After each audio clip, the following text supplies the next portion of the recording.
ఈ సమాజం గురించి చర్చ జరగాల్సినటువంటి విషయాలు. సరే, నేను రెడ్డినైనా కూడా బీసీల గురించి కానీ ఇంకా బీసీలలో ఆ ఎంబీసీల గురించి కానీ, ఇప్పుడు నేను బాలరాజన్న గురించి తెలుసు, నాకు విటరానికి నేను పరిచయం లేకుండొచ్చు, బాలరాజన్న తెలుసు. అంటే ఎక్కడైతే మనం పేదవాళ్ళం రాజకీయాల కోసం ప్రయత్నం చేస్తున్నామో మనకు అవకాశం వస్తలేదు.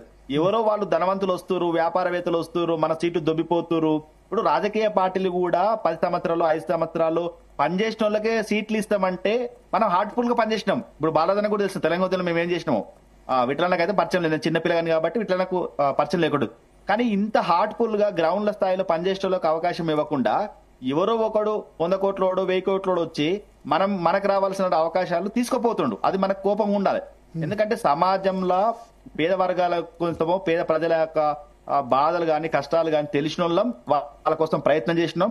ఆనాడు తెలంగాణ ఉద్యమంలో క్రియాశీలకంగా భాగస్వాములు అందరూ కూడా ఎవరికి అవకాశం రాలేదు. ఇలా తెలంగాణ ఉద్యమం గురించి అందరు మాట్లాడతారు, కానీ తెలంగాణ ఉద్యమంలో పనిచేసే కూడా ఎవరు అవకాశం ఇస్తలేరు. ఎవడో బయటోడు వచ్చి డబ్బులున్నోడు వచ్చి వాడే ఎమ్మెల్యేలు అయ్యారు, ఎంపీ చాలా మంది అయ్యారు. ఇప్పుడు నాట్ ఒకరిద్దరు గురించి కాదు, ఇలా చాలా మంది రాజకీయాల్లో ఉన్నటువంటి టీఆర్ఎస్ పార్టీ డబ్బులున్న బీసీలు అవుతున్నారు. ఇప్పుడు బీసీలకు సంబంధించి కూడా ఇప్పుడు బాలరాజ్ యాదవ్ టికెట్ వచ్చిందా, బీఫామ్ వచ్చిందా? కార్పొరేషన్ చైర్మన్ వచ్చేందుకు 7 ఏళ్ళు పట్టింది అనుకుంటా, 7 years పట్టింది ఉద్యమంలో. అదే చెప్తున్నా, ఇప్పుడు బీసీలో డబ్బులు ఉన్న వాళ్ళకే వస్తుంది, ఎస్సీలో కూడా డబ్బులు ఉన్న వాళ్ళకే వస్తుంది. మంత్రి పదవులు కూడా దళితులు, మంత్రి పదవులు ఎస్సీలు ఎస్టీలో కూడా డబ్బులు ఉండాలి అని చెప్తున్నాం.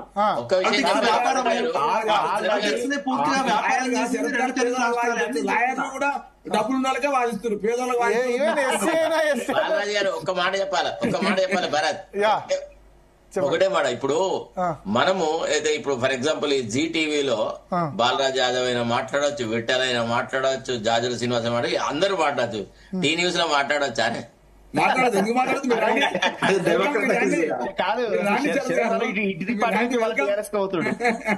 అరే అట్లా సార్ అన్ని సంస్కరించబడతారు, మీరు రండి మాట్లాడుతూ రండి చెప్పండి. తప్పే ఉంటుంది సార్ రాజకీయాల్లో. నేను చాలా క్లోజ్ ప్రాక్సిమిటీలో ఉండి సరే, ఇప్పుడు ఛానల్స్ ఒక ఆ ఛానల్ అనే కాదు, అన్ని ఛానల్స్ అట్లా అయినాయి.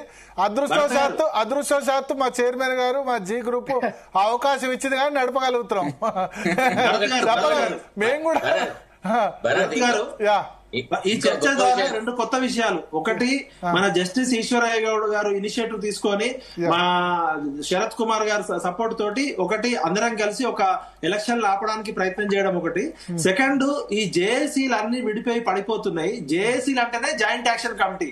నాకేమని చెప్తున్నారంటే చాలా మంది జేఏసీలు ఎక్కువైనాయి కానీ జాయింట్ లేదు, యాక్షన్ లేదని చెప్తున్నారు. కాబట్టి ఈశ్వరయ్య గౌడ్ గారి ఆధ్వర్యంలో ఒక పొలిటికల్ జేఏసీ పెట్టి అన్ని రాజకీయ పార్టీలో ఉన్న బీసీ నాయకులు కావచ్చు, ప్రోగ్రెసివ్ ఐడియాలజీ ఉన్న రెడ్డి అందరూ కూడా ఈ బీసీలకి జరుగుతున్న అన్యాయం పట్ల ఒక పొలిటికల్ జేఏసీ పెట్టనంత వరకు ఇది సమస్యకి పరిష్కారం దొరకదు. ఇప్పుడు జాజుల శ్రీనివాస్ గౌడ్ గారు ఒక జేఏసీ పెడితే కృష్ణయ్య గారు రావట్లేదు, కృష్ణయ్య గారు దానికి నారగోన్ గారు రావట్లేదు, నారగోన్ దానికి దాసు సురేష్ గారు రావట్లేదు.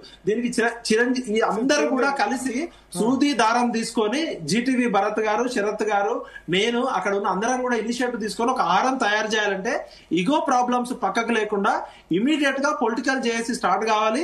అవసరమైతే బీసీ సపోర్ట్ చేసే రాజకీయ నాయకులు రిజిగ్నేషన్ కూడా రెడీ ఉండాలి. లేకపోతే ఇది ఇందిరా పార్క్ ధర్నాలకో, సోమాజిగూడ ప్రెస్ క్లబ్ రౌండ్ టేబుల్కో, లేకపోతే పరిమితం అవుతుంది. 8 మంది భారతీయ జనతా పార్టీ ఎంపీలు ఉన్నారు. అందరినీ అన్ని పార్టీలో ఉన్న వాళ్ళని అడుగుతారు. 4 రాజ్యసభ సభ్యులు ఉన్నారు, 4 రాజ్యసభ సభ్యులు ఉన్నది, 2 కేంద్ర మంత్రులు ఉన్నారు. అందరూ రాజీనామా పోవడం జరిగింది. శరత్ గారు భరత్ గారు మీరు రాజీనామా పోవడం చెప్పండి, మీరే తీసుకోండి, ఇనిషియేటివ్ తీసుకోండి. భరత్ గారు మీ ఛానల్ నుంచి ఈశ్వరయ్య గౌడ్ గారు, శరత్ గారు ఇలా సపోర్ట్ చేస్తున్నారు. మేము నేపథ్యం వహించేటు ఆర్ కృష్ణ గారు రాజీనామా చేస్తలేడు. ఆర్ కృష్ణయ్య గారు చేయాలి. అన్ని పార్టీలో ఉన్న ఎంపీలు రాజీనామా చేయాలి. మాధవరెడ్డి గారు అన్ని పార్టీలో ఉన్న బాలరాజ్ యాదవ్ గారు ఎంపీలను ఎందుకు కట్టారంటే వాళ్ళకి లేరు, లోక్సభలో లేరు కాబట్టి ఎంపీలు రాజీనామా ఎమ్మెల్యేలు అనట్లేదు. ఎంపీలు చూడు, రాజ్యసభ సభ్యులు ఉన్నారు, ఎంపీలు రాజీనామా చేయాలంటే ఎంపీలు మీకు లోక్సభలో లేరు కాబట్టి రాజీనామా ఏమంటారు, అంతే కదా. భరత్ గారు ఏమంటే చాలా ఇంతకుముందు మా బాలరాజుకి ఒక చిన్న పీస్ ఆఫ్ అడ్వైజ్ ఇస్తారు. ఎవరికి లేవా ఆ మాట వినోయా దయచేసి, ఆ మాట విను బాలరాజు, విను దయచేసి. ఎక్కువ టీవీ డిబేట్లలో పార్టిసిపేట్ అయ్యి ఎక్కువ ఉద్యమాలు, వ్యక్తిత్వము, స్వతంత్ర ప్రతిపత్తి అది అని మాట్లాడినవా ఆ దొరల పార్టీలో మనుగడ చాలా కష్టం.